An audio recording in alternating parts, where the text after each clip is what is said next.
So the question could be a question for us. How do we, let's call ourselves novice bodhisattvas, followers of the Buddha, how do we stand? How do we progress? How do we control our thoughts? Let's look at these three terms.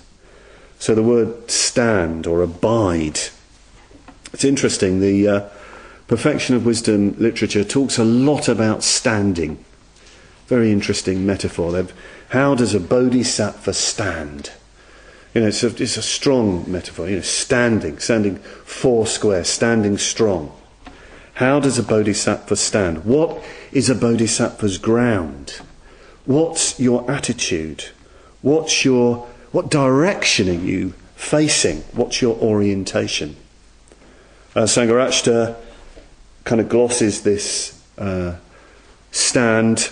How do you remain true to your deepest spiritual or human aspiration? How do you remain true to that, within the vicissitudes of life, within changing circumstances? How do you remain true to your deepest values? So how do we stay in touch, if you like, with our inspiration, our aspiration? So that's stand. How do you progress? How do you continuously unfold your spiritual life? How is there steady progression, steady growth, steady unfoldment? The word for progress is pratipad, which could mean walk the path, or even just walk about. How do you walk about? How do you go? And how do you control your thoughts?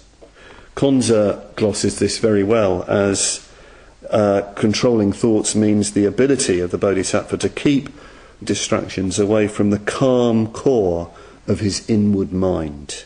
The controlling thoughts means keeping distractions away from the calm core of his inward mind. It's a rather lovely expression. The language of controlling thoughts is not very attractive.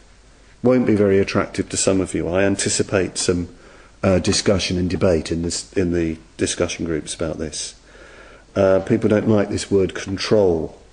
It suggests perhaps being a bit violent with oneself, maybe even repressive of aspects of ourselves. The Sanskrit is parigraha, which means something like seizing hold of, getting hold of. It can be used in the context of getting hold of the reins of a horse.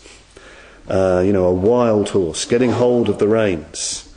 And this is a very traditional image, that the mind is like a great stallion, a great horse, very powerful, very beautiful.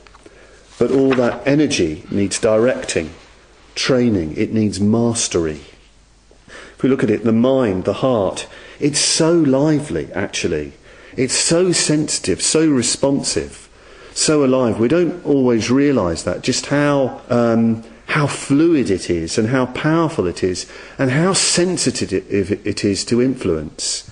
It needs careful handling. We need to take hold of the reins of our minds.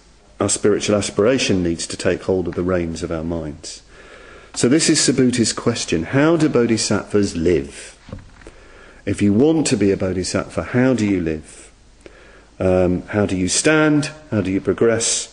How do you control your thoughts? So it might be worth in the groups kind of exploring these terms of standing, progressing, taking the reins of the mind, controlling your thoughts. What is your basic attitude, your basic aspiration in life? How do you stand? How are you progressing? Are you progressing? And how do you work on your mind? How do you take the reins of your mind? Do you do that? Do you think that's necessary, important? So that might be an interesting area of discussion.